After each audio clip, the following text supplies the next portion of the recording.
When the structures of yesterday fail us, what of today will carry us into tomorrow? When journalist Bill Moyers sat down to interview comparative mythologist Joseph Campbell in 1985, he asked one of the most vital questions of our time. How do we live without myths in a world that changes too fast for it to become mythologized?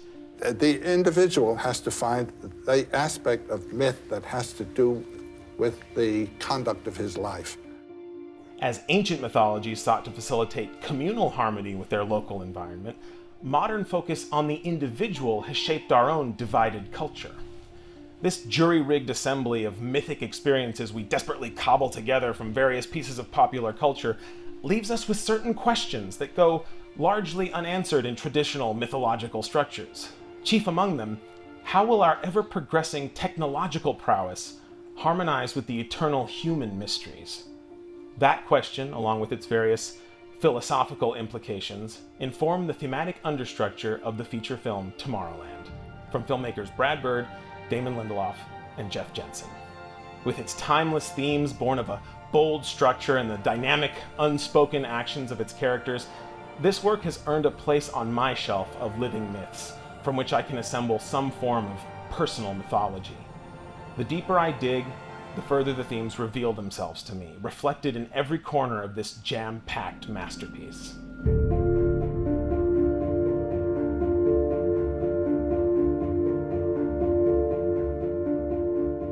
When we meet 11-year-old Frank Walker at the 1964 New York World's Fair, he's a boy who has turned to technology when the people in his life have failed him. Appropriately, the device to which he has turned his attentions is inherently singular. What could better represent individual escape than a jetpack? Boundless creation is his defining attribute. Using his technology as a conduit to seek the approval he clearly isn't getting at home, Frank enters a competition at the fictional Hall of Invention, in which he is surrounded by other isolated thinkers. There he meets his ideological opposite, David Nix, a man with an unwavering dedication to purpose. What would its purpose be? It has no purpose at all. He rejects Frank's purposeless invention, and it is in this conflict that one of the film's central themes is revealed. Not only does Nix question the practical application of Frank's jetpack, indicating a disdain for certain values of his secret society, plus ultra, Latin for further beyond, he dismisses it whole cloth when he realizes that this frivolous device doesn't even work. Nix's outright dismissal and rejection of failure as a necessary process of creation defines the ideological circumstances that ultimately lead to the downfall of Tomorrowland, the city. Despite Nix's rejection, a recruitment robot named Athena, in the form of a little girl, takes notice of Walker.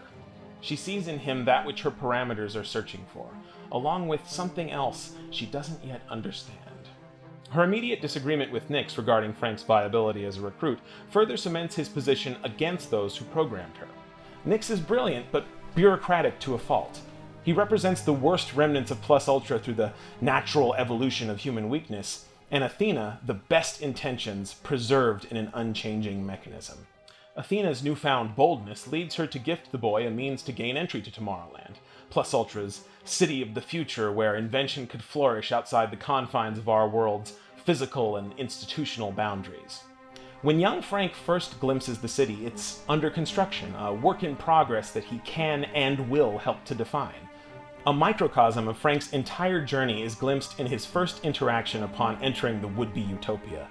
His invention, which failed in isolation, is brought to its full functioning glory through the aid of another. It's not mere coincidence that the first two kindnesses shown to him are from machines. Additionally, despite her insistence that it is not a biological need, there's that signature purposelessness again, young Frank pledges to make Athena laugh. His understandable mistaking of Athena for human will eventually come to shape Frank's present-day predicament, casting in sharp relief that which he must still attain to become a complete character, and only through the counterbalance of another. Just over 50 years later, the second half of this film's two-hander structure is introduced, wantonly destroying government property. Casey Newton may be an uncommonly dedicated optimist, but she lacks the ability to form actionable ideas beyond the destruction she so ironically mounts against those destroying the individual ideas of others.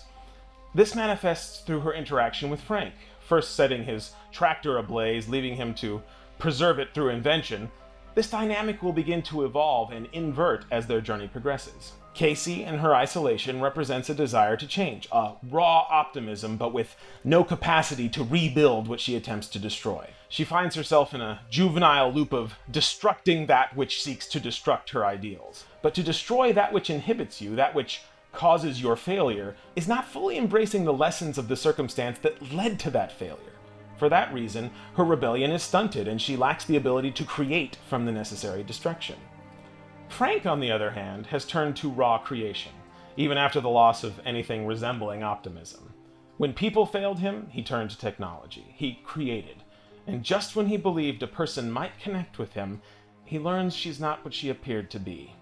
In that moment, even technology fails him. He's a broken man, cutting himself off from the world, isolating himself in a menagerie of his own invention, not unlike Plus Ultra. Again and again, this isolating motif is shown to fail. It is only through inclusive connection and shared creation that progress can be made. This is further illustrated in the distinction between Athena's proclamation, "I'm the future," which Frank later amends, "We are the future." Just as modern-day Frank has literally isolated himself in a sanctuary of his own invention, Casey defiantly acts alone to solely destructive ends. They represent separate, necessary, but insufficient components of the solution that will allow for the eventual salvation of the lost Tomorrowland. They are reluctantly brought together, kicking and screaming by the dedicated efforts of Athena's rogue recruitment, further agitating Frank's disillusionment after being banished from Tomorrowland for creating something he shouldn't have, more of that failure stigma. Athena insists the two are special.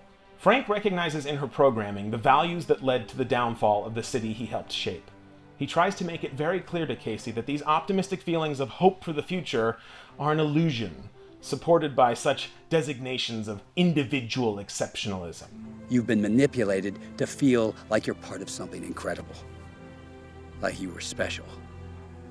But you weren't. As the dejected Frank is wont to do, he's speaking of himself as much as he is about Casey.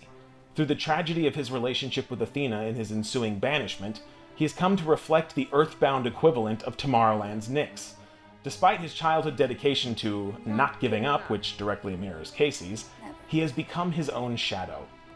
Simultaneously, Nyx has risen to power and turned Tomorrowland into a dystopian extension of his core values, the inability to accept failure as a necessary part of the creative process, iterating a functional concept into perversion for lack of another solution born out of boundless imagination.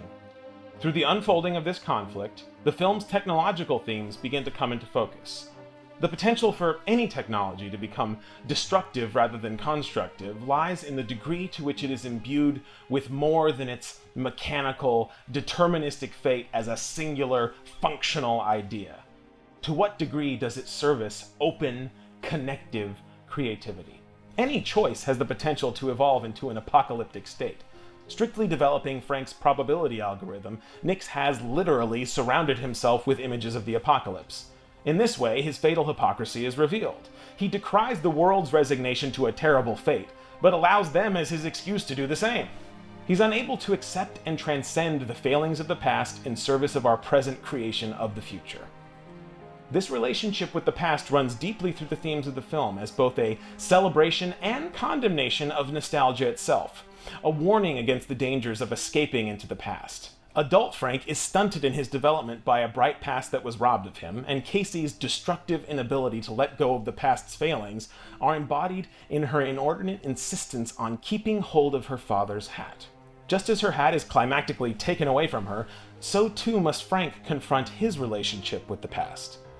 As their shared journey progresses, Frank begins to let go of the past for the sake of the future in a triumphant usage of Plus Ultra's emergency escape rocket, the Spectacle, which uses the Eiffel Tower as its launch gantry. Whereas Nyx's preservative inclination decries the modern use of an antiquated rocket, Frank watches as the sculpted likenesses of the society's founders shrink into obscurity behind the rubble of the launch process. As they pull out of view, so too do their failings. Frank successfully takes their inspirational success and leaves behind that which led to their failure. He accepts and transcends as the rocket ascends to transport our Holy Trinity to the Promised Land. But when they arrive, what are they greeted with? The crushing images of failure.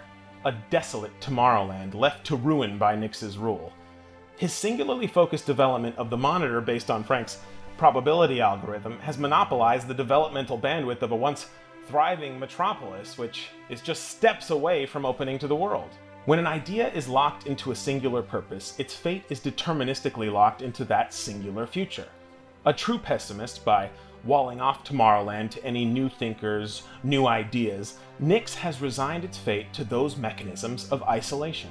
Even the logos adorning Nix's militaristic guards visually convey a walled-off Tomorrowland. Nix's failure stigma is best personified in his unwillingness to age and confront his mortality. His resignation to the inevitability of deterministic iteration in defiance of the possibility and embrace of failure or death. If there is no death, there can be no rebirth. Tomorrowland itself is on the verge of rebirth at the end of the film, redefined by inclusive values earned by the representative leads who completed their journey from isolated individuals to an inextricably joined force, defined in their relation to one another. This comes to a crushing blow once Frank completes his shared journey with Casey, prompted by the sacrifice of Athena. The first and only future we actually see changed from the Monitor's projection is diverted by Athena. In that moment, she proves she is more than the deterministic set of ones and zeros Frank initially labeled her. In this transformative moment, the film's central technological theme comes to maturity. Technology can be imbued with the raw, destructive inevitability of pure deterministic fatalism, or it can service boundless creativity in a way that defies its base potentiality. Athena's sacrifice is a culminating thematic statement, a literal demonstration of the motifs that precede it, accepting failure to transcend it. She grows beyond her programming through her acceptance of death. In this moment, a classic, foundational mythological event occurs, the reconciliation of pairs of opposites. Through defining character actions, designations of man and machine melt away, leaving Athena far more human than the mechanically minded Nix. Here, Casey moves beyond her status as a solely destructive force and matures to a role of preventing destruction. She actively disarms a flailing Nix and disposes of an armed explosive, itself a thematic representation, like the Monitor, of a well-intended use of technology that corrupts past the point of repair. The destruction of the Monitor represents the only remaining way to demonstrate that recurring acceptance and transcendence of past failure. Even if Casey had found a way to invert the apocalyptic message being broadcast into the world's minds, it would be a binary solution of equal manipulation, going totally against their ideological development toward a boundless, unrestricted imagination. Instead, her character transition has facilitated the inverse in another. When Frank flies above the Monitor, cradling the dying Athena, he's accepting that which has eluded him. His childhood dedication to make her laugh is jointly fulfilled. Thanks to his dovetailing arc with Casey, he is successfully able to complete a long overdue act of necessary destruction in the face of his own destructive idea. When he lets go of Athena, he's not only letting go of his past, he's being reborn with Tomorrowland. This wizened return to form takes its visual conclusion in a direct framing quote, a side-scrolling jetpack crash as a boy, and an exactly framed counterpart as Frank touches down in Tomorrowland after completing his defining action. Apart, Tomorrowland crumbles, but together they can progress. Now that the requisite cleansing has taken place, they must rebuild. But how to do so in a way that honors what they've learned by taking inspiration from the past without succumbing to that which caused their endeavor to fail. The failure and redefining of this futurist society acts as a refutation of the great man theory of history. The very concept of plus ultra takes those great men and literally removes them from the rest of us in their escape to another dimension, as history has metaphorically elevated them in their tower of exceptionalism.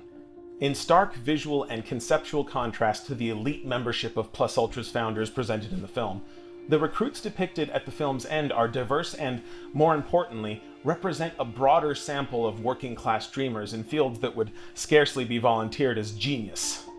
The final image of the film is the pure metaphorical imagery of myth. From Casey's isolation, alone in the field of wheat, through her shared journey, we've arrived at an ideological evolution that places us all in the field together. As Campbell so famously said, "Myths are public dreams. Dreams are private myths." it's not enough for us to be dreamers. We've got to dream together.